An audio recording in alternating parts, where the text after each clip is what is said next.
Ora, muito bem-vindos mais uma vez a uma edição do nosso podcast Logos e hoje numa edição especial em que achamos que é pertinente falarmos sobre assuntos transversais à vida, à sociedade e como é evidente, é imperativo que falemos também sobre o desporto. O desporto que é uma área social, uma atividade humana que tem uma importância magna, uma vez que é através do desporto que as sociedades conseguem efetivamente não só interagir entre si, mas também pelas várias questões saudáveis e também sociais que já são subejamente conhecidas. Por outro lado, devemos também reconhecer que o desporto tem uma função de extrema importância, porque são os desportistas os verdadeiros embaixadores daquilo que são as causas nacionais, o nosso país. Falo do desporto, como também falaria da cultura, falaria da música, das artes, não é? Porque lá fora, por exemplo, se perguntarmos a alguém quem é o embaixador de Angola no Zimbábue ou no Quênia, naturalmente as pessoas não saberão o seu nome, não é? E digo isso sem desrespeito nenhum. Mas se falarmos de um jogador de futebol ou de basquetebol ou de um músico, de um cantor, angolano ou não, as pessoas têm a tendência de associarem o nome às pessoas. Portanto, na nossa humilde opinião, são os verdadeiros fazedores de diplomacia para o nosso país. Angola realizou muito recentemente o Afrobasket, o Campeonato Africano de Basquetebol, e felizmente consagrou-se mais uma vez 12º título africano.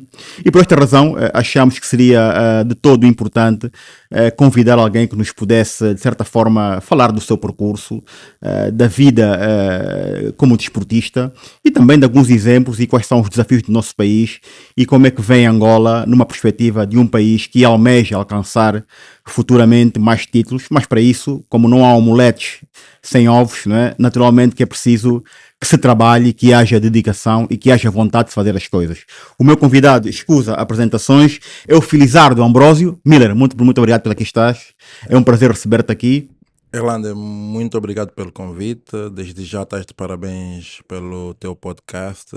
Dizer que é uma honra muito grande fazer parte desta edição especial que espero que seja histórica e que possamos aqui abordar todos os assuntos concernentes ao basquetebol e não só, e podemos aqui impactar vidas e melhorar algumas situações menos boas ou boas que possam estar a acontecer nesse momento. Muito bem. Miller, eu acredito que já tenhas falado sobre isso milhentas vezes. Como é que começa a tua vida no basquetebol? Qual é a tua história? Olha, é uma boa pergunta. A minha vida no basquetebol começou no ano de 1999, quando eu, por influência de um africano realizado em Luanda, assisti o africano com êxito em Luanda e fiquei totalmente impactado e amei a modalidade. Naturalmente que eu venho de uma família de ex-praticantes e isso também ajudou-me no que concerne a amar mais ainda a modalidade. Tive um tio que foi o meu mentor, que chama-se Kimwanga Silva Bumba, que deu-me todas as ferramentas para que eu pudesse hoje ser o Miller que sou hoje. Então, neste sentido, eu comecei no Clube Desportivo Vila Clotilde, aqui próximo do Macluço, onde tive a oportunidade de ter o primeiro contato com uma bola, com uma quadra e com aquilo que era o treinamento de basquetebol, em princípio com o saudoso treinador Dodô, falecido, e o coach Indinho também em memória. Certo. Fiquei cerca de 4 meses, comecei com o Leonel de Totala Paulo, simplesmente o Léo, para mim eu chamo de Léo, chamo de Ju, Jawara, para quem conhece, e desde aí começou uma amizade, primeiro de muita rixa e depois uma grande amizade, que ele hoje é o padrinho do meu filho, isso é de realçar. Pronto, no ano a seguir, porque o Vila Clotilde, onde eu vivia no Cacenda, em frente ao aeroporto, do aeroporto para o Vila, em 99 ainda tinha conflitos, então a minha mãe não gostava que eu caminhasse a pé, então falou com o meu tio. Tu és filho único, certo? Sou filho único. Da tua mãe? Da minha mãe. Falou com um outro tio meu, que é o Adão Banhão, em que trabalhava na TAG e que... Pronto, eu fui para o ano 2000, fui para o ASA testar, encontrei um treinador que inclusive era meu xará, Coach Bumba, também em memória, já falecido, e deu uma primeira oportunidade de começar a prática de desporto. Pronto, no ASA eu me criei, mas devido à rigidez do Coach Bumba e poucos minutos que eu tinha no primeiro ano, no ano 2001, meu tio Silvio Kimwanga já era treinador do Sporting de Luanda, estava a começar no treinamento efetivamente, que ele dava-me treino a mim de forma particular e começou no Sporting como treinador. Então, nesse sentido, ele levou-me para o Sporting para aprimorar aquilo que eu tinha de debilidades, fazer um treino diferente.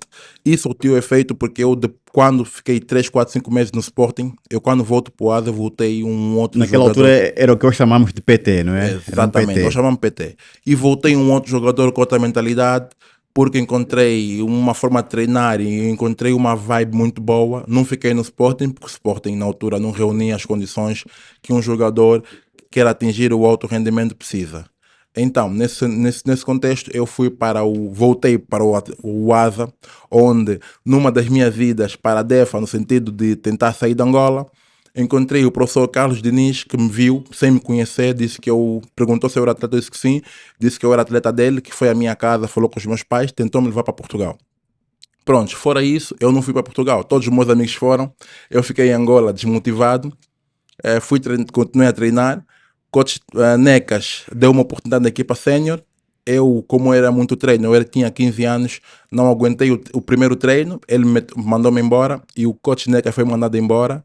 O Carlos Diniz vem de Portugal, assume o ASA e ele diz no avião, liga para o Jabila, diz: o único atleta do ASA chama-se Felizardo Ambrosio Miller, é o único atleta com quem eu conto. O Jabila foi à minha casa, dos meus pais, eu já estava em casa porque o coach Necas mandou-me embora. E transmitiu-me um recado. Eu no dia seguinte logo comecei a treinar e efetivamente começou a minha jornada. Aquilo que foi o Miller a aparecer para a ribalta foi fruto de uma persistência do Carlos Diniz, do coach Jabila e do coach Tino, que deram-me todas as ferramentas. Mesmo com 15 anos lançou-me para os séniors e eu fiz 2 épocas incríveis e o Clube Esportivo 1º de Agosto comprou-me a troco de $15.000 que o senhor José Muniz, na altura vice-presidente, pagou, e eu fui para o 1º de Agosto. E esse é mais ou menos um resumo muito rápido daquilo que foi os meus primeiros 3, 4, 5 anos de atletas por aviação ASA, Vila e Sporting. Foi logo um resumo. Mas... E tu neste teu itinerário que fazes até os dias de hoje, em algum momento pensaste que irias participar em 6 africanos e ias conquistar 3 títulos? Passava-te pela cabeça ou era uma coisa muito além dos teus horizontes? Era muito além, porque a Angola sempre teve bons executantes e na minha posição eu jogava na posição 2, 3 e tínhamos grandes executantes. O meu sonho era tocar no Baduna. Eu realizei o meu sonho logo nos primeiros anos. O meu sonho era dar a mão no Lutonda e eu realizei o meu sonho. Era defender Abdel Bucar, Vitor Muzad, grandes ícones do basquetebol. Sem contar Carlos Almeida, que para mim foi também um grande professor, que eu tive essa oportunidade. Eu trabalhei com os melhores, eu bebi dos melhores e hoje eu posso dizer que se não fosse os mais velhos que eu encontrei no passado, não vou aqui dizer todos, mas quero que todos, Ou a maioria, todos sim, se sintam abraçados, porque se não fosse os mais velhos, tanto do Atlético por Aviação ASA, como o Max e tantos outros, Albano, que me abraçaram, mostraram-me o caminho e eu era fã. Imagina, eu era fã de Cristóvão Swing em 99 e em 2004, 2005, eu estava a jogar com Cristóvão Swing. Então, para mim, nunca me passou pela cabeça nem chegar à seleção, nem atingir o patamar que eu atingi. E graças a Deus, graças ao meu trabalho, graças às pessoas que eu encontrei na minha vida, eu pude ter essa oportunidade e tenho agora a missão também de impactar a vida de muitos jovens e ajudar de certa forma. E a relação com estas, vamos chamar de lendas, veteranos, era uma relação de empatia? Não te viam como por seres mais novo, por teres também um potencial, seres ainda um potencial jogador? Sentiste-te abraçado, sentiste-te apoiado por essas lendas, por esses jogadores que aqui citaste? No ASA, logo de primeiro, eu levei logo uma cotovelada do Kialunda, que me deu logo as boas-vindas. Aquilo foi logo um statement. Foi logo para acordar, acorda para a vida. Levei uma cotovelada, caí. Quando levantei, o Manu, meu gasto, deu-me uma outra cotovelada. Eu disse, ok, começou bem. E eles depois, no final do treino, disseram: Miller, fizemos aquilo para tu acordares para a vida, aqui é luta de grandes. Sempre fui muito bem tratado. Atenção, as cotoveladas não eram para me magoar, era para mostrar que eu tinha que ser forte para a vida. Exatamente. E quando eu cheguei no 1º de Agosto, quando fui contratado, primeiro que abracei todos do ASA, agradeci e saí pela porta grande. Quando eu cheguei no 1º de Agosto, Eu cheguei muito mais cedo, porque o treino era às 10, eu cheguei às 9, fiquei a lançar e estava de costas. Chegou o Olímpio Cipriano, já era uma referência, já era campeão, já era um grande vencedor. Deu-me um grande abraço, subiu-me nas costas. Chegou Afonso Silva, campeão africano, jogador mundialista, deu-me um grande abraço. Então, isso tirou-me logo aquele receio que eu tinha no meu primeiro dia de 1º de agosto. Quase fui às lágrimas. Então, essas duas pessoas e todos os outros meus colegas do 1º de agosto impactaram a minha vida pela maneira que me receberam. Então, eu tento receber todos os meus colegas jovens da mesma maneira, com um abraço e com uma palavra de conforto. Então, essas duas pessoas, eu posso aqui citar outros, impactaram dessa forma. E o Miguel Lutonda, simplesmente MVP da África duas vezes, dava-me boleia para casa, levava-me, pagava-me lanche, almoço, e então essas pessoas, o Walter Costa tinha um restaurante, eu ia lá comer grátis. Então essas pessoas marcaram a minha vida de uma forma que eu nunca vou conseguir retribuir, porque o que eu vou fazer é pequeno, É impagável. perante aquilo que eles fizeram na minha vida. Muito bem. Miller, no teu percurso desportivo, tu começas em 99 mais ou menos, ou um bocado antes, não é? Até hoje, e tu és referência para muitos de nós, praticantes ou não da modalidade, e para as gerações mais novas sobretudo,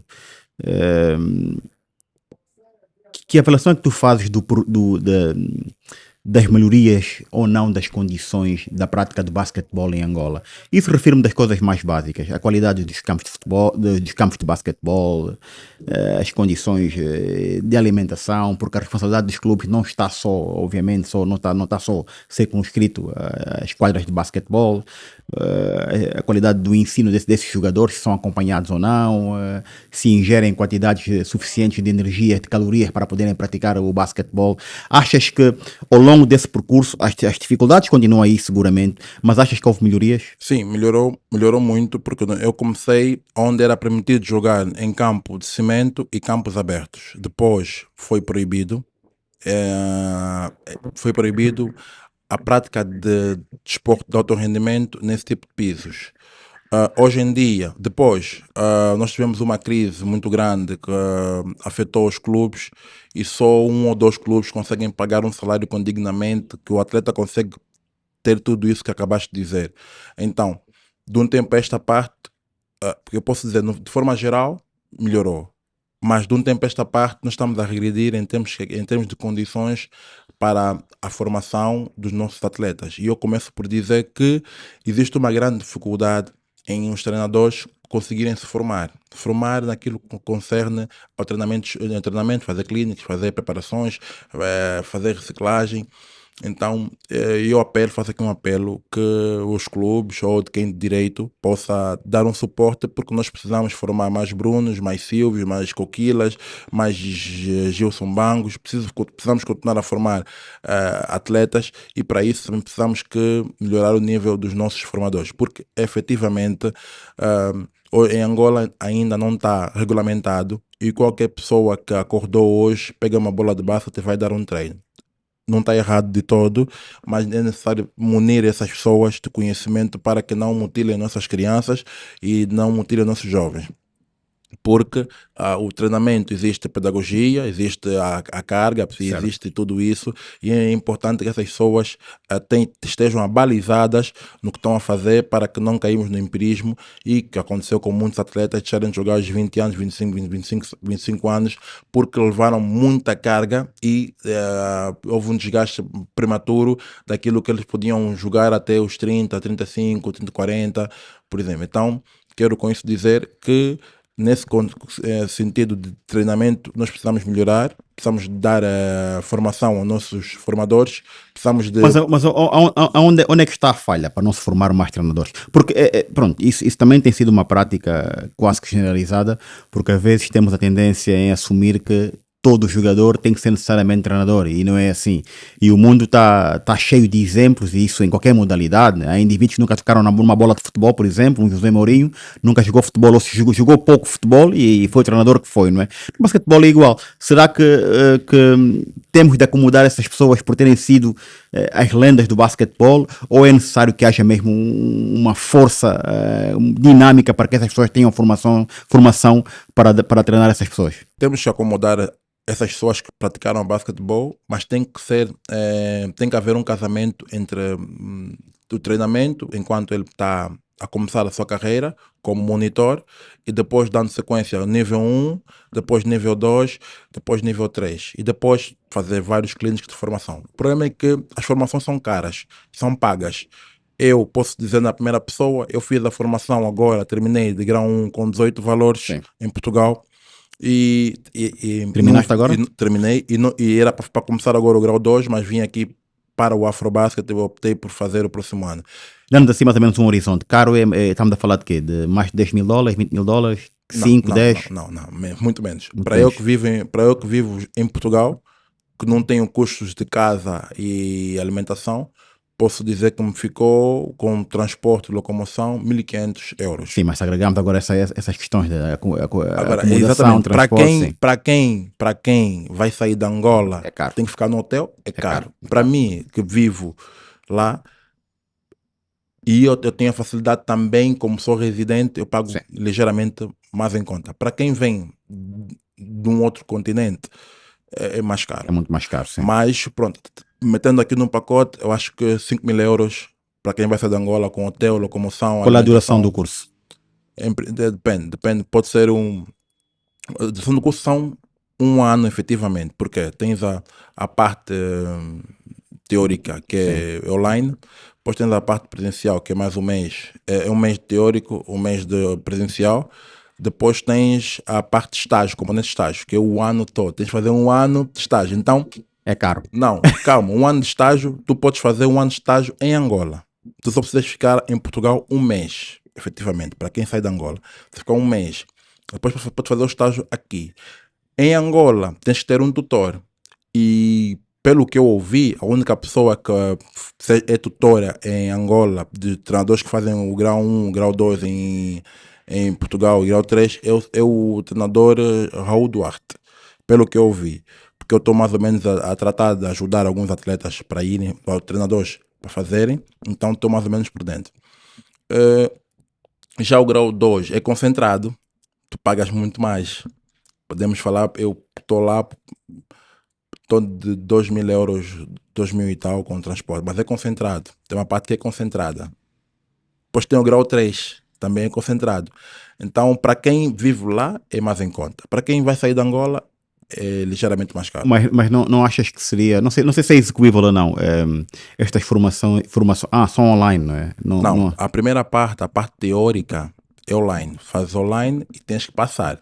Cada vez que você reprova num módulo, tens que voltar a pagar Não, eu para estava desbloquear. pensando na possibilidade de se ir buscar os formadores para virem para Angola e darem formação aos angolanos cá. O Se único, calhar fica muito mais barato trazer 3 ou 4 gajos para darem treinos cá do que levar 5 gajos para Lisboa ou para a França, o por único exemplo. grande problema disso, já isso a federação tem feito, só que depois chegas em Portugal, tu não consegues treinar ou na Europa com aquele certificado. Já o que eu tenho, eu consigo treinar em qualquer parte da Europa porque é um certificado europeu. Essa é a grande diferença. É porque os que vêm para aqui dão e o certificado, não vou dizer que não tem validade. Tem validade em Angola, em África, mas para treinar uma equipa na Europa de grande nível, não é bem assim. Miller, o Presidente da República falou na construção de 12 complexos de basquetebol. A ideia é boa, sim senhora, mas falava com um amigo hoje que dizia que por vezes estamos a construir um arranha-céus, mas ainda não construímos as escadas, não é? Achas que esta ideia, pronto, tudo que toca a construção de campos para as pessoas praticarem o desporto é sempre bom. Mas não temos que ir às bases primeiro, não temos que construir as bases para que essas pessoas efetivamente consigam fazer estes projetos com alguma estrutura e com alguma suculência. Não sei se me acompanha nesse raciocínio. Claramente, eu percebo. O que é que achas que nós poderíamos fazer primeiro para que estes projetos não sejam elefantes brancos?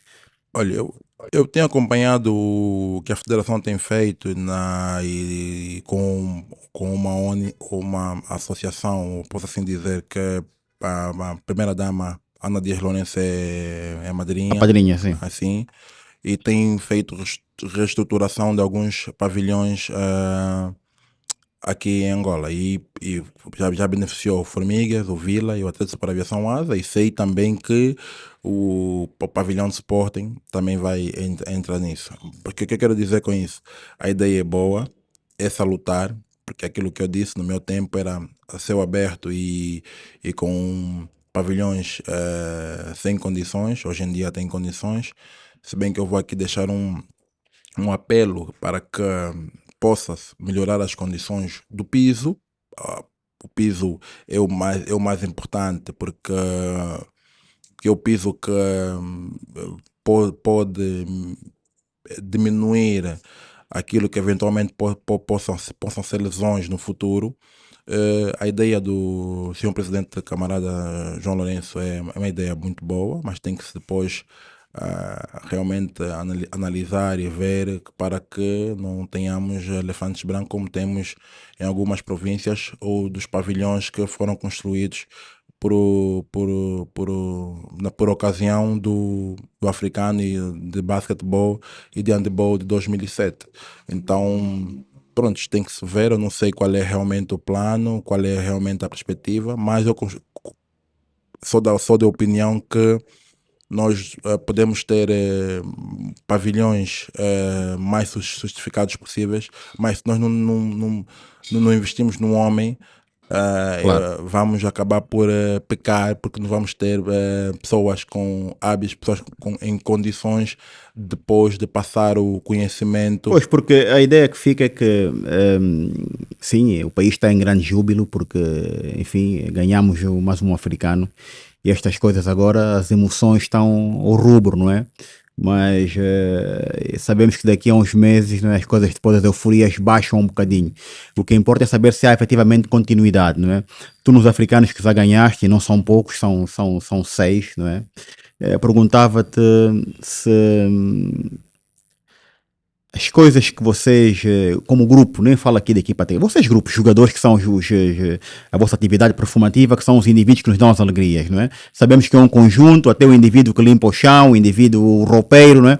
Mas vocês, a forma como viam o país, a forma como viam o basquetebol, os vossos anseios, tu consideras que foram satisfeitos, que foram realizados, que essas coisas foram cumpridas, ou que são coisas que no papel são muito bonitas, mas depois não têm a continuidade, essas ações?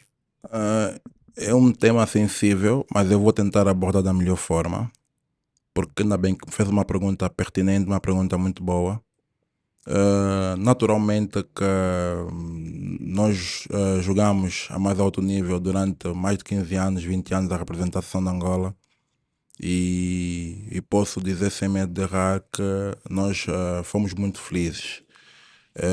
E o governo, as instituições competentes sempre apoiaram muito o desporto, sempre apoiaram muito a modalidade que é o basquetebol, e não só os outros desportos. Mas efetivamente aconteceram coisas muito lamentáveis no passado, muito tristes, porque que o governo nada tem a ver. Vou dar aqui um exemplo, a título de exemplo. Ontem eu dei uma entrevista há cerca de 15 dias, que ontem viralizou, e algumas pessoas mandaram mensagem como se eu tivesse com algum tipo de inveja que os meus colegas estão a receber Certo. bónus, e que eu disse na entrevista anteriormente A que entrevista é antiga, vê-se é claramente. antiga, que eu não tinha nunca recebido uma casa, e num grupo, e está rolando nos grupos, que eu, Felizato Silvestre Bumba Ambrosio, recebi uma casa no Nova Vida, que não corresponde à verdade. Quero aqui aproveitar os teus microfones para dizer isso e dizer efetivamente que eu acredito que o que tenha acontecido.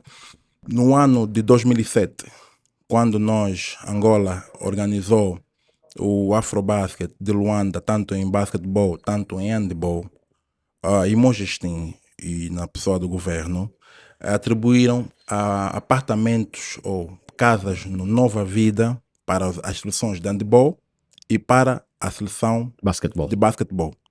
Efetivamente, a Federação de Handball fez chegar as casas a quem realmente merecia, quem ganhou o africano, que são as atletas e o treinador, que as pessoas que vivem lá, que eu tenho acesso a isso. E a Federação de Basquetebol não fez passar as casas, não fez as casas chegarem a quem realmente merecia. Então acredito que quem de direito deve pensar, ou deve estar a pensar, que efetivamente os atletas de basquetebol de São Angola de 2007 receberam casas atribuídas pelo governo, que a Imojistim fez chegar à federação. Mas não é verdade. Eu desafio quem vai provar que eu recebi uma casa no Nova Vida, e posso dizer, anos depois, um certo músico muito famoso, que eu não vou dizer aqui, ligou para o meu colega Eduardo Mingas a pedir para o Mingas ir assinar um documento que tinha uma casa no Nova Vida que o músico estava a comprar, mas só que a casa estava em nome do Mingas. Então isso aconteceu, as pessoas estão aí, estão vivas. Todos os dirigentes de 2007 para cá estão todos aí, podem confirmar. Os meus colegas, eu estive agora com Joaquim Gomes Kikas, que tem 6 africanos e nunca recebeu uma casa, nunca recebeu por ele aí além nem um carro. E também posso dizer que eu estive também com o Armando Costa e com o Eduardo Mingas, estive agora reunidos com eles. Uma conversa informal, estávamos a falar. O Mingas tem 4 africanos, o Armando tem 4 africanos, eu tenho 3 africanos. Nós efetivamente nunca recebemos porque alguém nos privou de receber o que era nosso por direito. Então, nós nunca recebemos. Estamos muito felizes com os nossos colegas. Eu quero aqui realçar isso, porque nós somos as primeiras pessoas a crer que os nossos colegas sejam devidamente remunerados e que recebam aquilo que é deles por direito, né? Nós não recebemos. Tenho que dizer isso porque foi um vídeo meu que vazou, está amplamente aí a girar. Sim, mas está descontextualizado. Exatamente. Mas agora uma pergunta muito direta. Vocês recebiam o quê quando ganhavam os africanos? Recebíamos uma recompensa monetária? Sim, o prémio. Por parte de quem? Da federação? Não, por parte do governo. Recebíamos apenas o prémio, né? Por parte do governo. E empresários. Mas era o quê? Mas só assim para o nosso público está curioso. Era o quê? Eram milhões de kwanzas? Eram milhares? Eram centenas? Não, na altura nós recebíamos por 2 vezes um prémio de $50 mil que estava avaliado em 5 milhões de kwanzas naquela altura. Sim. Que era ela por ela, 5 milhões de kwanzas era este o $50 prémio, mil, sim, para cada um. Para cada um, o prémio que recebemos, efetivamente. E depois, a título individual. Não recebiam também lingotes de ouros e anéis de diamantes? Não recebíamos isso. Pronto, deixa eu só terminar aqui o ponto. Isso foi em 2007 que eu falei das casas de Nova Vida, que não recebemos. Em 2000 depois ganhamos em 2009. Mas essas quantias recebiam consoante as vitórias, $50 mil. Era quando eram campeões. Sim, quando és campeão. Okay. Não, estou a fazer contas rápidas. Tu recebeste $50 mil, pelo menos. Não, porque no primeiro africano não foi esse valor. Ok. Foi menos. Foi menos. E depois, a posterior, no ano de 2013, o penúltimo africano que Angola ganhou, visto que este africano é o último, 2025, nós ganhamos em Abidjan. Certo. Ganhamos em Abidjan.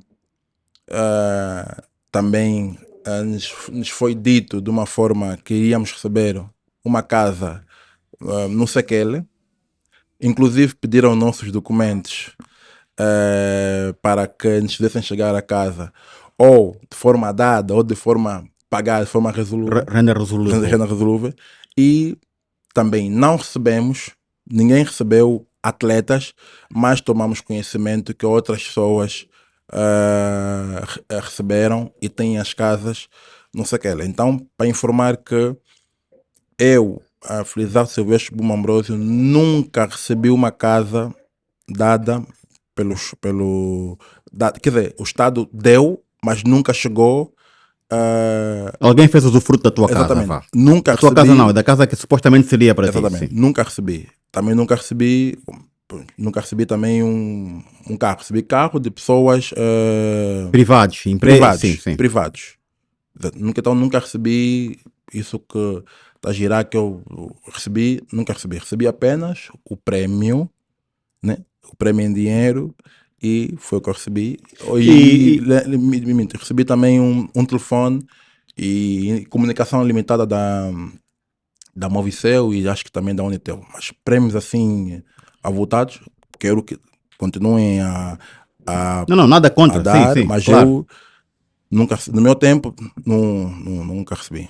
E o teu coletivo de ex-praticantes, de ex-jogadores e de amigos, naturalmente, são uma família, naturalmente.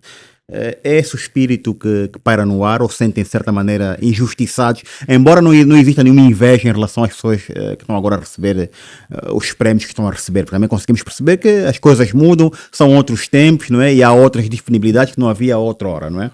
Mas achas que há um ressentimento de um amargo de boca por parte, sentirem-se injustiçados no bom sentido? Achas que existe esse espírito?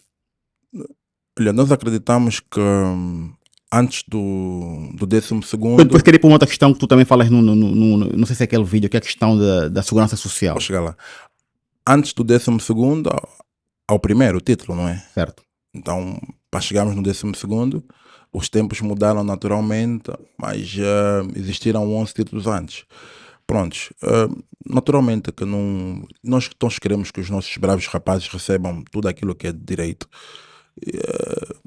Prontos, dizer que aqui é um amargo de boca, ao amargo de boca porque realmente nós ouvimos que o governo deu e não chegou até a quem tinha que receber. Isso é que nos deixa triste. O que nos deixa triste é só isso. Nós não recebemos. Pode acontecer que as pessoas que dirigem devem não ter conhecimento. Eu acredito que sim. É o que eu acredito. Porque essas casas do Nova Vida e essas casas no Sequel, elas foram entregues e hoje estão a ser habitadas por outras pessoas. Tá a ver? Hoje estão a ser. E isso é que nos deixa triste, porque nós não recebemos Mas o isso que também temos que revela, receber. revela alguma fragilidade no processo, porque é inadmissível que atletas que foram jogaram um africano, são campeões e não se tenha a capacidade de certificar que essas pessoas efetivamente receberam a chave na mão dessas casas, não é? Porque de facto se realmente alguém recebeu as vossas casas por direito, não é? Porque vocês, aliás, eu sigo muito aquilo que tu dizes, os teus vídeos, e tu dizes, e é muito verdade. Alguns combateram na guerra, vocês também rebentaram os joelhos e a coluna e estão cheios de problemas e deram muito por este país, não é? Isto é um facto que não se pode esconder. Portanto, eu acho que se devia olhar para trás, como tu dizes, e tens toda a razão, não é? Nada contra os bravos heróis que ganharam e que. Porque por acaso eu vi o vídeo vou falar para esta câmara, vi o vídeo do Dundão e não sei, eu não percebo muito de mímica nem de linguagem gestual, mas percebi que havia ali uma urgência em que o capitão falasse com o presidente da República para que pedisse casa ou pedisse dinheiro, porque as pessoas sabem que essas coisas, se não são no momento, não é? As coisas depois passam ao lado e as pessoas caem no esquecimento. Mas voltando à vossa geração, Miller, efetivamente eu acho que é uma injustiça muito grande. Não é? Sem invejar ninguém, sem ter preconceitos com nada, mas é preciso olhar para trás, não é? E o governo ou quem manda, até nem devia ser o governo, a federação, não é? Tem que se certificar que vocês efetivamente, se é vosso de direito, vocês devem reivindicar. Eu contra isso não tenho nada a declarar. Olha, eu quero só fazer aqui uma parte, porque há cerca de um ano, os meus colegas, num podcast do Carlos Moraes, o Carlos Moraes efetivamente com o Milton Barros e o Vitor Musade fala efetivamente das casas do Nova Vida. Então, isso já nós acredito que agora vai ter um outro tipo de Um outro desfecho, repercussão, sim. porque eu estou a falar em nome de todos. Não estou a falar aqui de uma forma singular, até porque estou aqui a atuar como porta-voz e todos os meus colegas estão cientes daquilo que eu iria expor e inclusive eles pedem para dizer os nomes. Eu ainda tenho um pouquinho de mais cautela porque efetivamente não estou aqui para chocar com ninguém, ofender ninguém, apenas para dizer o que aconteceu e a verdade. É muito triste o que se passou. Realmente nós esperamos que haja uma sensibilidade muito grande de quem dirige, que possa realmente nos chamar para realmente aferir se o que estamos a dizer é de facto é verídico porque é triste, porque nós demos muito por esse país, continuamos a dar. Existem jogadores que hoje em dia não estão em condições de muita dificuldade, porque alguns dirigentes apoderaram-se do que era dos atletas por direito, e nós não podemos esquecer que em Angola, naquele tempo, hoje em dia, existe mais abertura. Quem fizesse algum tipo de reivindicação era Sancionado. sancionado ou bloqueado. Então sempre existiu esse medo de falar. Tenho dois colegas que vocês vão se lembrar. O Vitor de Carvalho não foi no Africano de 2001, na região que Angola quase perdeu, porque exigiu que recebesse uma certa quantia, e não foi. O Miguel Lutonde, em 2009, ele não vai para o Africano, porque ele diz que se ele deu numa entrevista, foi numa entrevista, que ele, para ir ao Africano, ele tinha que receber uma casa, que ele nunca tinha recebido uma casa, e também não foi o Africano. Mas o que eu estou aqui a pedir ou apelar é o bom senso das pessoas, que olhem as coisas com olhos de ver, que não encarem as minhas palavras. Meu maior objetivo aqui não é agredir nem ferir ninguém, é realmente fazer com que as pessoas percebam o que é que está a passar, para que nós possamos sentar à mesma mesa com quem resolve, com quem é de direito, porque os ex-praticantes, não só de basquetebol e de outras modalidades, estão numa situação difícil. Miller, antes de irmos para essa questão das pensões, qual é o salário médio de um jogador de basquetebol? Hoje em dia? Sim. Hoje em dia, comparativamente com o teu tempo. No teu tempo, um top player, quanto é que poderia ganhar, mais ou menos? Isso varia. Cada um se varia, individuais, né? Mas uma média, mais ou menos. Assim, é muito complicado dizer isso. Eu vou dizer o porquê. Não quero fugir aqui da resposta, eu vou te responder, porque eu não sou uma pessoa de fugir. É muito complicado, porque um atleta pode ter apenas 2 anos de auge. Ele pode ter 2 anos de bom contrato. Apenas. 2 anos. Pode ter, porque um atleta pode explodir agora. Sim. E por ano. E por ano ter uma lesão e deixar de jogar. Estás a ver? Certo. Então vou-te dar só um exemplo. O Edemar Vitória de Baduna deixou de jogar com 28 anos. Ele em média deve ter ganho bem. Quando ele foi para o 1º de agosto, depois quando ele voltou para o ele deve ter ganho bem 5 anos. Mas em Angola nós temos 1001 problemas. Nós somos africanos. Nós temos mãe, pai, filho, primo, aquele que morreu, aquele que vem, o que tens que ajudar. Então, e depois em Angola é um país atípico, onde um apartamento nos combatentes eram $200 mil para tu teres para conseguires viver. Então, respondendo à tua pergunta, acredito que no tempo que eu fui para o 1º de agosto, o salário era de $500, mais os descontos eram 400 e tal dólares. Depois tu tinhas o contrato. Tinhas o contrato que variava entre, depende, 30 mil, 40 mil era o contrato. Esse era pago em forma de luvas, que muitos também não receberam. Pronto, isso é outro tema. Mas o salário era $500. Depois é que em 2010, 2012 veio o boom, que melhorou as coisas, com a ajuda do Mário Palma também. Certo. E passou a ser um salário, vamos lá ver, uns que recebiam 500 mil kwanzas, foi tudo em kwanzas. 500 mil kwanzas, ou o top do top, 1 milhão, por exemplo, 1 milhão de kwanzas. Isso dividido em 12 meses, estamos a falar em 12 milhões. Sim. Pronto, é basicamente. Mas isso no tempo do 10-10, né? Como se diz no vulgo, não é? No tempo de 10-10. Portanto, eram $10 mil mês. Mais ou menos. Mais ou menos, um pouquinho menos. Mas $10 mil mês é o top do top, é o que não falha a bola. Porque o que falha? O que a bola lhe passa a bola voa. E os americanos, quando é que recebiam? Não, os americanos recebiam muito, mas sempre receberam mais do que os angolanos. Mas estou a falar isso de $10 mil, $5 mil, isso era o Creme de la creme. O top dos tops. O top dos tops. 3 ou 4, não eram todos, sim. 2, porque o resto era muito mais baixo. Estamos a falar aí muito menos. Então, basicamente é isso o que se passou. Então, em termos de... Essa é a média, mais ou menos, em termos de salários. E a questão das pensões, tens muitos colegas que estão com essa. Colegas, sei lá, olhando ainda para trás, não é? Eu acho que nós ainda estamos um bocado distante da reforma, mas deves ter aí muitos colegas com problemas de pensões porque vão viver do quê mais tarde, não é? O meu caso é um caso à parte. O meu caso, Tu ainda jogas. eu trabalhei 19 anos no 1º de agosto e o 1º de agosto sempre me descontou, mas nunca pagou efetivamente, nunca transferiu aquilo que é a parte para a segurança social. Isso é crime, é abuso de confiança. Isso é um crime. Isso nós estamos a tentar resolver em foro próprio. Já tivemos audiência agora no dia 19. Mas o que aconteceu efetivamente com os meus colegas?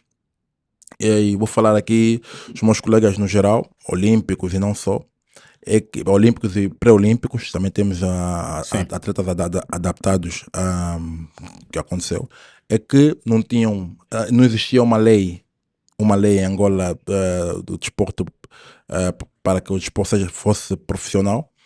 Então os clubes não, não faziam a retenção na fonte, não descontavam, não descontaram. E muitos não recebiam para descontar, recebiam uma mota.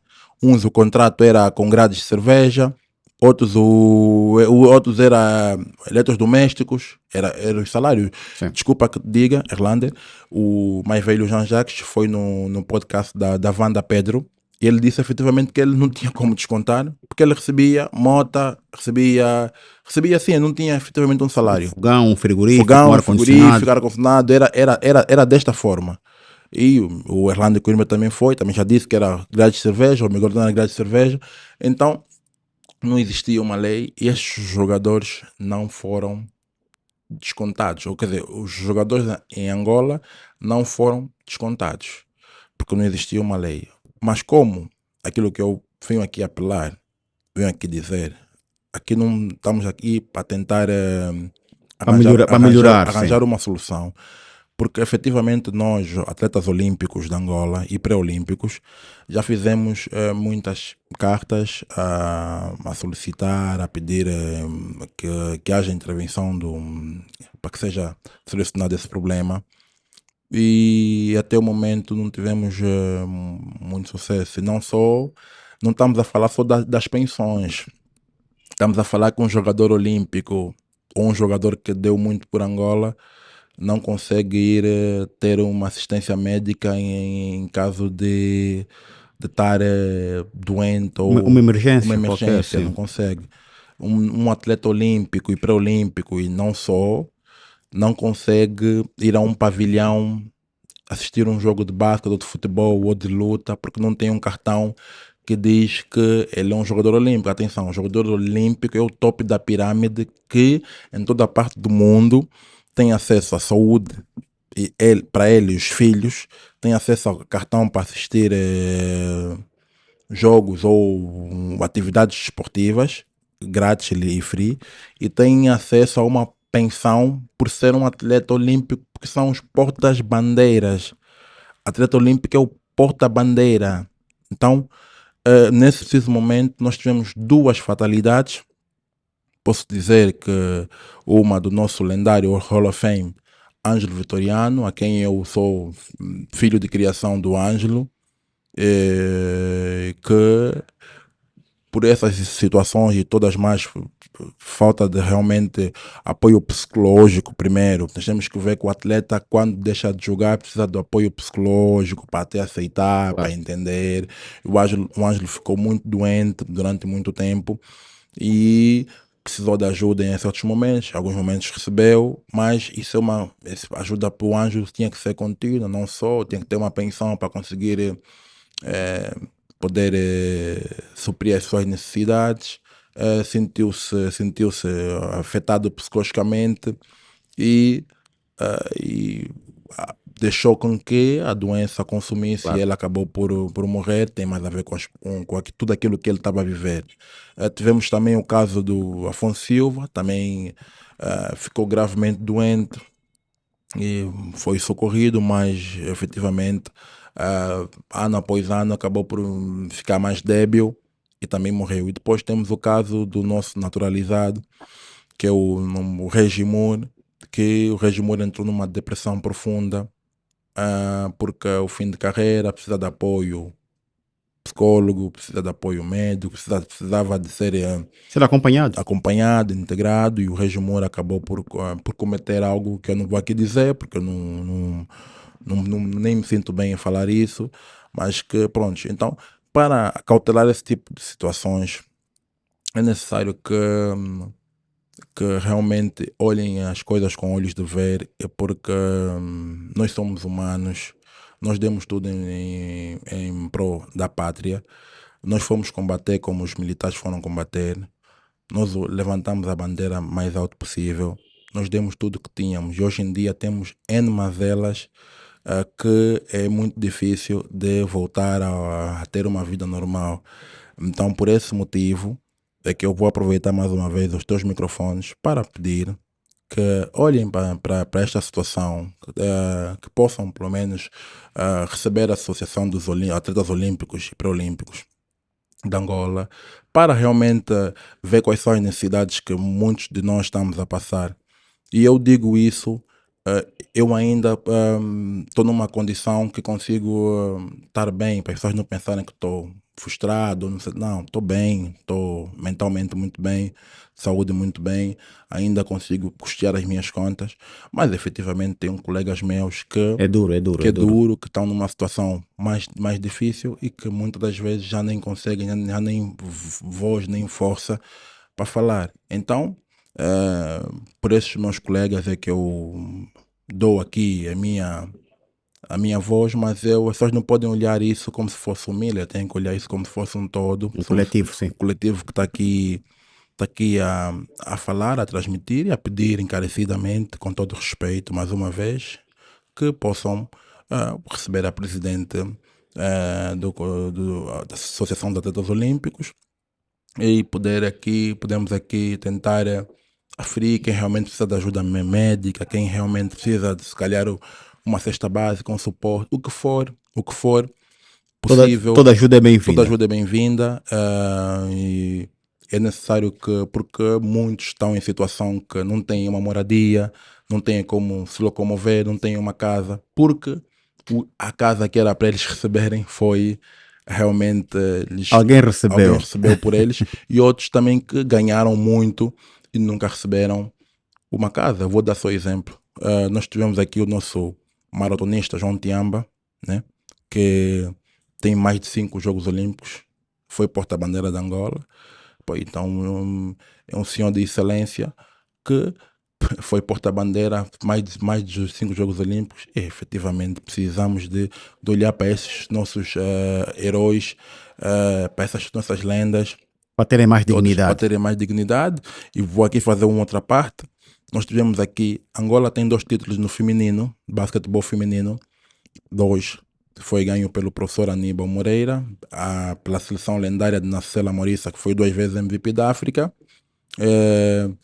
e Catarina Camufal, e também não receberam os louros Mereciam. que deviam receber. Por exemplo, Kikas Gomes tem 6 africanos, tem não sei quantos Jogos Olímpicos, não sei quantos mundiais, mas também não recebeu uma moradia, uma casa, não recebeu os louros que devia. E digo mais, não tem recebido o reconhecimento que ele merece. E se o Kikas Gomes, que foi 2 vezes a melhor da África, não tem recebido o reconhecimento e os louros que ele merece, imagina eu, Felizardo Ambrosio, ou as gerações mais para trás. E então a situação. Mas, Miller, eu gostava, solidarizo-me convosco, desportistas que muito fizeram pelo nosso país, mas eu quero cavar um bocado mais fundo. Nada contra essas atribuições, mas não seria mais, não direi lógico, mas não seria mais razoável que se melhorasse os salários dos desportistas do que estarem nessa permanente dependência da atribuição de casas, de dinheiros, de motorizadas, porque isso é um problema que se estende um bocado, é transversal ao nosso país, e acontece o mesmo no continente africano. Ainda bem pouco tempo eu partilhei contigo uma situação do Peter Rufai, que faleceu, e o seu colega até chegou a dizer que não quer que nenhum dos seus filhos jogue, representa a Nigéria, não é? Por causa dessas situações também acabaste aqui por apontar, se calhar numa escala muito maior na Nigéria. Mas não achas que o fenómeno seria resolvido desta maneira? Porque nós, infelizmente, tem que ser, eu percebo que tem que ser assim porque o desporto está politizado no nosso país, não é? Infelizmente está politizado. E são os políticos metidos no desporto, e por vezes temos pessoas que não são da área, que estão nestes cargos de decisão e depois, na verdade, causam estes problemas. Mas não serias que essa questão salarial, se calhar, seria melhor? Epá, eu vou receber bem, vou ganhar bem. Epá, vou eu comprar a minha casa, vou comprar a minha moto, o meu carro, o meu frigorífico, o meu ar-condicionado. O que é que te parece? A ideia é boa, mas agora pensa comigo. Hoje em dia, o Pepe Claros convoca jogadores de outras latitudes. De Angola, a jogar em Angola temos apenas 4. Certo. Então, quem paga os salários são os clubes, não é o Estado angolano. Os clubes, se calhar algum clube ou outro tem algum patrocínio que vem do hoje, eu não sei, não posso falar. Mas há jogadores que militam fora, então eles, como é que vão melhorar o salário desses atletas que jogam fora? São 8 ou 4 que jogam em Angola, 3, um no 1º de agosto e 3 no Petro. Não, 3 no Petro não. Exatamente, são 9 que jogam fora e 3 em Angola. São 2, que é o Shield e o Abu, Sim. e o Milton Valente Medagosto. São 3. Então, e também, e vou-te dizer mais, há jogadores que é a primeira casa. E é legítimo, porque eles sonham com isso, eles trabalham para isso. Agora, nós temos que olhar com olhos de ver. Aceitamos, concordamos, o executivo está a fazer um grande trabalho, premiar os miúdos, os bravos rapazes que nos deram essa alegria. É importante, vai motivar com que haja mais atletas a querer realmente apostar, porque já havia um total desacreditar naquilo que é ser profissional e viver do basquetebol. Mas também precisamos reconhecer realmente as lendas, aquelas pessoas que deram muito por esse país. Isso não podemos falar apenas de papéis e diplomas de mérito, porque é bom, mas isso não vai no final do mês ou no final do dia suprir aquilo que são as necessidades primárias, e muitas necessidades passam por N humilhações porque ficaram apartados de ter uma formação acadêmica, porque eram tempos difíceis, não conseguiam ir à escola porque tinham que se dedicar à atividade. Em caso de senhoras, algumas que não sabiam que estavam concebidas, levaram um grande golpe, tiveram um problema e hoje em dia não conseguem voltar a conceber, têm N problemas. Então, quero com isso dizer que isso nós todos fizemos Angola, nós todos demos o nosso melhor. Nós todos trabalhamos em função para que essa bandeira seja levantada a mais alto nível. Então, o que eu peço, o que nós pedimos, é que nós sejamos olhados de forma diferente, não apenas quando tem uma atividade que aí lembram-se que nós existimos, mas é importante que nós conseguimos ter um pouquinho de mais dignidade e mais e que algumas coisas que eu acredito que são fáceis de resolver, precisam de um pouquinho de sensibilidade, um pouquinho de empatia, para que elas sejam efetivamente resolvidas e possam assim dar o devido reconhecimento às lendas que foram para frente de batalha e de combate e que ainda continuam a fazer de uma forma ou de outra, a levar a bandeira bem alto e sempre lá fora. Eu digo uma coisa, eu estou a jogar em Portugal e quando vou para um país da África, a forma que eu sou tratado é totalmente diferente da forma que eu sou tratado, Era aí que eu queria chegar, Mila. tratado em Angola. Não te causa alguma confusão saber que não estamos a dizer que és maltratado cá, não é isso.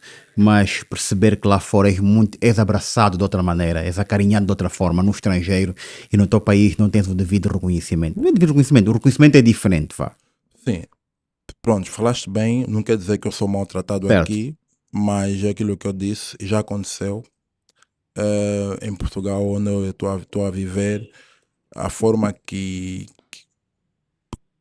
eu sou reconhecido só por ser jogador olímpico é totalmente diferente, o respeito é diferente. Tanto dos dirigentes, dos jogadores adversários. Vou-te contar uma história, vou-te contar aqui uma história, que eu gosto de contar a história.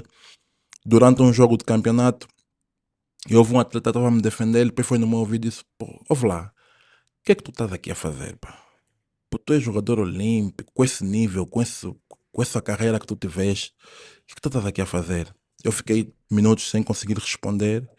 E depois o meu colega lhe respondeu, estava ao lado, ouviu, disse, olha, ele está aqui, a família está a ver aqui, por esse motivo, ele não é jogador para jogar a este nível, mas por esse motivo, para nós, Vasco da Gama é muito bom, que temos a felicidade de ter. Um Então, atleta olímpico. um atleta olímpico. Então, o reconhecimento é efetivamente diferente. eh, e eu sinto, mesmo quando vou para a África, quando vou para a Nigéria, quando vou para países que realmente olham o basquete de forma diferente, e quando os jogadores nigerianos, e não só outras seleções, agora durante o africano, me viram no campo, foram, reconheceram, isso para mim, fico muito feliz, mas depois sinto que realmente, uau, nós fizemos um grande papel, um grande trabalho, levamos a bandeira de Angola, como eu disse, continuamos a levar, mas precisamos que as pessoas têm que olhar isso com olhos de ver e tentar fazer com que mitigar aquilo que é o nosso sofrimento, porque estamos a padecer, alguns jogadores estão em situação realmente difícil e lamentável. Isso precisa ser dito. Eh, eu falo por todos e existem várias situações que ainda não estão acauteladas e precisam ser acauteladas. E é uma pergunta que eu não posso fugir. Eu sei que é injusta, porque eu já fiz as diligências para convocá-lo, para convidá-lo, é essa a expressão, para cá vir na próxima semana, se Deus quiser. Mas qual é a tua opinião sobre toda esta situação? Eu vou ser lacônico, do Carlos de Moraes. Ainda tinha condições para continuar a jogar? Acha que o tratamento que recebeu foi digno, não foi digno? Sabemos que foi por conta de algumas declarações que fez num africano, tendo em conta as condições enfim, de treino, de alimentação, de hospedagem. Achas que tudo isso pesou na decisão que foi tomada em relação ao Carlos de Moraes? Olha, primeiro devo dizer que Carlos Moraes é dos melhores executantes da minha geração, é um grande jogador e merece todo o nosso respeito e de mim em especial, que fui colega dele, tive bons momentos com ele, ganhei e perdi e posso dizer que foi um grande da minha era, foi um dos melhores com quem eu tive o prazer de jogar. Eu não tive presente no sucedido, mas posso dizer que está a girar aí uma informação que foi devido a 2019 no Mundial da China, mas eu gosto de fazer porque eu tenho um baú, eu tenho tudo registrado. Um acervo Eu histórico. sou um acervo histórico do basquetebol nacional e não é verdade, porque após 2019 o Carlos Moraes e o Yannick foram convocados em 2021 para o pré-olímpico, né? Para o pré-olímpico e depois, a posterior, para o africano. O africano de 2001 que foi realizado no Ruanda.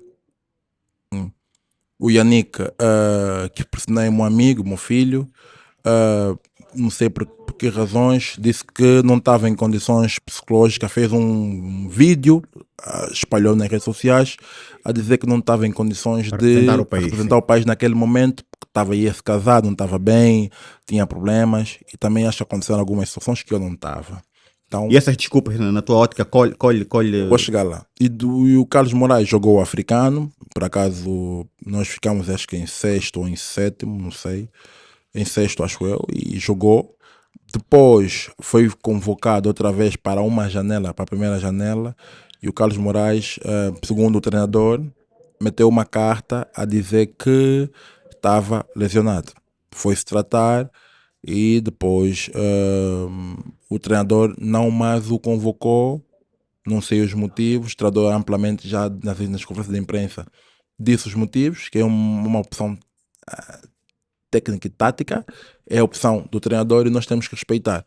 Pegando esta seleção, eu posso dizer que a seleção, nós temos que falar da seleção. Ganharam 12 atletas, foram campeões, e se o atleta em questão não teve presente, é porque naturalmente não fez falta. E Angola ganhou. Porque pô, também já fomos em outras situações onde foi convocado e ganhamos, outras que perdemos. Agora Angola foi sem esse grande jogador e Angola venceu. Então eu quero com isso dizer que o treinador é soberano. O treinador é como um pai. Ele é que decide quem leva, quem convoca, quem não convoca. Agora, se o atleta tinha condições de jogar o africano, eu não sei dizer, porque eu tenho que olhar, me apegar pela estatística, pelos números ao longo da época. Então temos que falar sobre isso. E numa recente entrevista, o Abubakar disse que com este treinador, com a intensidade que o treinador põe dentro do campo, com a agressividade que o treinador pede para defender o campo todo, disse que o colega não tinha condições de fazer parte. Então, quem teve lá, o Abubakar, disse que não. Quem sou eu para dizer que ele tem ou não tem? Eu posso dizer que o treinador é soberano e fez a escolha certa, porque Angola ganhou. Mas por acaso as coisas correram bem, mas se tem corrido mal, não achas que haveria uma onda de contestação por não ter convocado esses dois jogadores, o Yannick e o Carlos de Moraes, por exemplo? Agora vou te fazer uma pergunta. Nós tínhamos na seleção Bruno, Real Madrid, Gilson, Fenerbahçe, Silvio, Israel, que assinou agora a primeira divisão espanhola, Kukila, que joga na primeira divisão francesa, e o Abubakar, que é simplesmente o MVP da Angola. Só jogam 5 postos. Quem é que é? O Yannick disse numa entrevista que ele não vê quem é que ia sair. Estamos a falar de 5 jogadores que jogam nas melhores ligas. Então, com relação ao outro colega, com relação ao que perguntaste, o treinador, quem é o 2 titular da São Angola atualmente? Sabes me dizer? O 2 titular. Sim. Qual foi o 5? O 2 titular da Angola chama-se Milton Valente. Milton Band Valente. Simplesmente que fez um smash em rotação, fez um smash, corria a campo todo. O treinador optou por um jogador com essas características, que conseguisse defender campo todo, conseguisse lá em cima de gajos 2,10 m afundar. É a opção do treinador, e o treinador teve uma opção acertada, porque o Milton Valente foi efetivamente um dos melhores jogadores da Angola. Agora, nada contra o meu colega, mas o treinador, nós não podemos estar aqui a discutir algo. O treinador acertou, ganhou. Nós temos que falar dos bravos rapazes, dos 12, é que temos que dar mérito. Porque nós temos que entender que nesse momento, enquanto não voltarem a convocar, por exemplo, o Felizardo Ambrosio, faz parte do passado. E a seleção tem que seguir. O país tem que seguir. E o treinador optou por um jogador com outras características, com outras especificidades, que dá outras coisas. Quem me garante que se escolhesse outro jogador, Angola não iria perder? Vocês queriam que Angola perdesse? O que é que tu preferias? Obviamente que a vitória, né? Então, se nós ganhamos e vocês estão toda hora a levantar questões, não estou a falar de vocês, estou a falar no geral Angola. Sim. Então nós ganhamos. O treinador fez um trabalho, ganhamos. Como é que eu ganho um salário e deixo em casa e vão continuar a me perguntar sobre o salário? Não faz sentido. Então, o que eu quero com isso dizer é que o treinador teve a decisão acertada, foi corajoso, como se diz em espanhol, teve cojones, deixou ficar grandes executantes de fora e ganhou. Mário Palma fez isso, deixou ficar em 99. Benjamin Avó, que era simplesmente o base principal, o segundo base, levou um base que ninguém conhecia, que era o Cristóvão Swing, e ganhou. O treinador tem que fazer apostas. Ele é pago para tomar decisões. O treinador é pago para tomar decisões.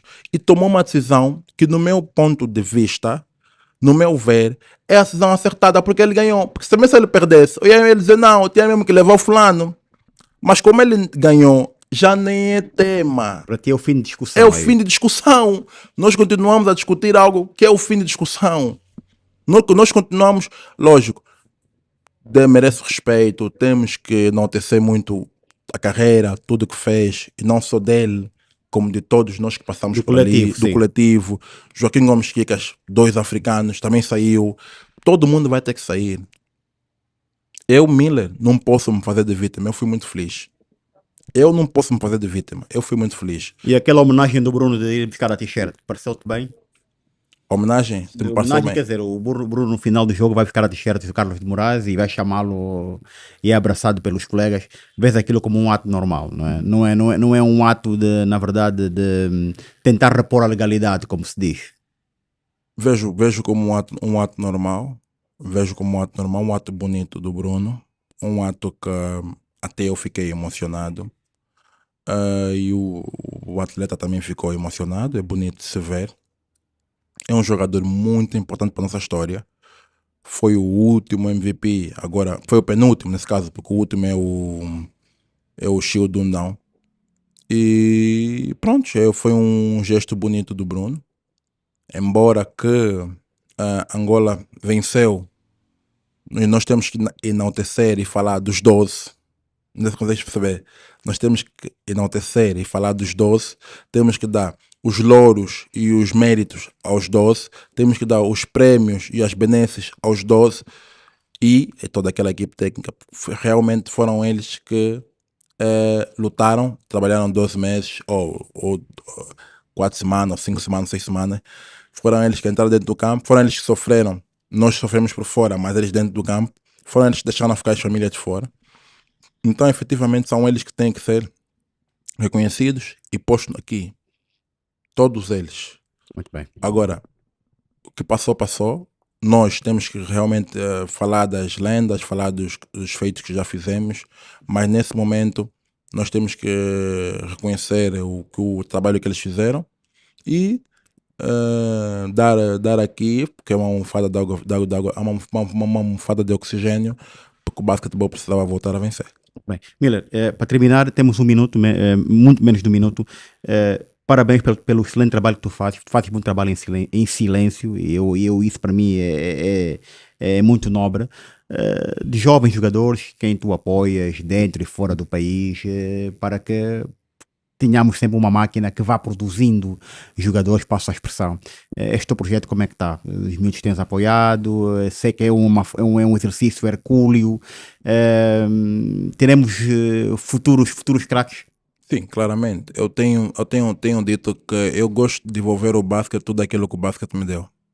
E eu que eu dou com a mão esquerda, a mão direita não precisa saber. Realmente tenho apoiado muitos atletas jovens Cai fora do país, aí certo? fora do país naquilo que são as suas carreiras, com mentorias, com ações de algum suporte naquilo que são as necessidades básicas, também temos feito. E pronto, dizer que é algo que eu faço com muito prazer, com muito amor, é algo que eu me propus a fazer. Porque vi que muita juventude nossa está desprovida de algum conhecimento básico naquilo que são a elaboração de contratos, aquilo que é a sua ajuda. Eu vou falar aqui algo rápido em 10 segundos. No ano de 2010, o Hermenegildo Santos estava a despontar para a nossa equipa, terminou o contrato, foi ter comigo, me disse quanto é que ele ganhava. Eu fiquei impactado porque vi aquilo, fiquei assustado. Pedi ele para ir, eu já tinha uma empresa, pedi ele para ir ao meu escritório. Ele foi ao meu escritório, eu só pedi a ele o bilhete dele, elaborei no meu computador uma proposta, Liguei na altura então para o vice-presidente Muniz Silva, disse: olha, o Gildo vai ter contigo, vê o que é que podes fazer. Ele vai levar uma proposta para te entregar. E no último dia que eu joguei no 1º de agosto, o Gildo fez menção a isso, que eu fui a primeira pessoa que realmente, quando o Gildo viu a proposta, ele não assustou, ele assustou, disse não pode, ele disse não, estou falando do mercado, se ele vai te dar isso, já falei com ele. Então quero com isso dizer que eu, em toda a minha vida, eu nunca pensei em subir sozinho. Sempre pensei em subir com os meus. Então isso falei do Gildo em um dos casos. Um exemplo. Um exemplo de porque ele também falou publicamente, no momento que eu me despedi, que eu saí do 1º de agosto, ele fez a publicação e disse que eu ajudei no primeiro contrato dele. Efetivamente fui eu que elaborei a proposta e a proposta foi aceita e ele não acreditou. E dizer que eu tenho ajudado jovens que precisam de ajuda de várias formas, tanto aqui como em Portugal, tanto a ver clubes, tanto ajudar a falar com dirigentes, porque eu tenho realmente um know-how, um respeito dos clubes E contactos e também, né? contactos também, então tenho ajudado muitos jovens a irem para Portugal e a poderem se afirmar. Naturalmente eu quero que os jogadores fiquem em Angola a jogar, mas muitas vezes vêm as suas portas fechadas e falam comigo e eu peço vídeos, mando para dirigentes, os que têm realmente bom basquetebol, os clubes contratam, os que não têm, para ser como tudo. Claro. Quando tu és desprovido de talento, tens que continuar a trabalhar. Esse é o apelo que eu deixo a todos os jovens, já para terminar. Trabalhem diariamente, trabalhem mais do que os outros, dão o máximo, respeitem as pessoas, respeitem os mais velhos, não passem por cima de ninguém e sejam humildes. Humildade é tudo. A única certeza que nós temos é que para nós todos vai ser às 10 horas, ou no Benfica, ou no Santana, ou no Alto das Cruzes. Essa é a única certeza. Tudo aqui vai ficar aqui. Então, Erlander, muito obrigado pela oportunidade, pelo usar o teu microfone. Para mim, essa entrevista impactou muito a minha vida, marcou, estou emocionado. Peço que as pessoas olhem e para aquilo que eu disse, não como um ataque, mas como um pedido de socorro, que as pessoas possam realmente olhar para os problemas dos ex-praticantes e dos praticantes atuais e também desta geração que ganhou, que possam realmente ter no futuro uma segurança social e que possam ter uma vida condigna, porque hoje somos jovens, amanhã somos pais e depois velhos e vamos todos precisar de ajuda. Então, esse é o meu apelo. Muito obrigado mais uma vez pela oportunidade. Foi para mim um prazer estar aqui muito grande. Espero voltar nas próximas oportunidades para falar, já que algumas situações foram colmatadas Para saber a evolução, sim. a evolução resolvidas. Espero que sim. O nosso podcast, felizmente e humildemente falando, tem uma penetração, passa a expressão boa. Portanto, vamos ver se quem de direito consegue acudir e resolver este problema de nossos bravos heróis, que muitas alegrias já nos deram. Os nossos internautas, naturalmente, que me estarão a perguntar, curiosos, que livro que eu tenho aqui.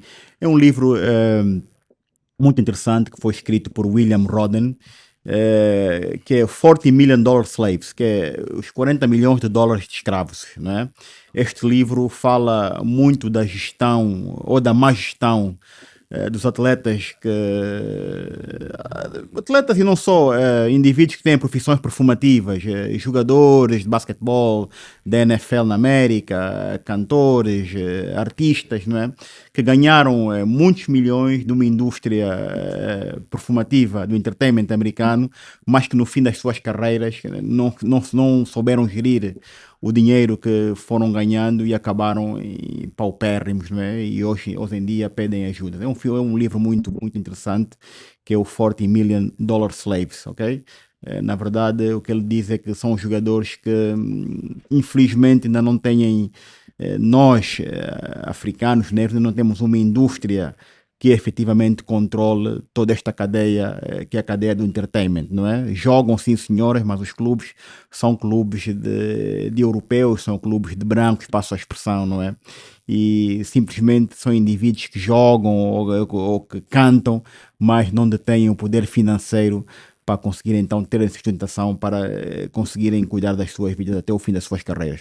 Bem, nós vamos então nos despedir com um forte abraço. Foi uma conversa muito interessante com o Miller. Eu efetivamente também fiquei muito encantado com o que foi aqui tratado. Falamos de vários aspectos. O Miller é uma pessoa, eu já sabia porque fui acompanhando em algumas entrevistas e podcasts, falou com toda a frontalidade.